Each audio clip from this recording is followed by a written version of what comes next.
A Bernadette vai adorar isso. É, deve ser muito legal ter uma pessoa que faz coisas românticas. Olha, sabe o que não é romântico? Esfregar isso na cara de alguém. Olha, pode até ser, mas eu já falei que sexo não conta. Tô preocupado com a Bernadette. Vou ligar pra ver se ela tá bem. A Fundação Nacional de Ciências quer me dar uma bolsa poupuda. Isso é muito legal. Eu sei. Quando o pesadelo vai acabar? Eu sei que você se sente mal com toda essa atenção, mas ainda assim o que fez foi incrível. Estamos muito orgulhosos de você. Eu não. Você não? Sheldon, eu tenho pensado sobre isso e tem razão. Você não merece crédito algum.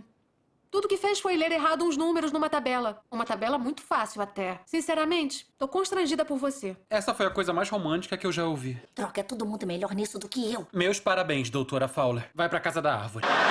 Teve um acidente no laboratório da Bernadette. Ai, meu Deus, ela está bem? Tá, mas ela tá no hospital, de quarentena. O quê? Pobrezinha.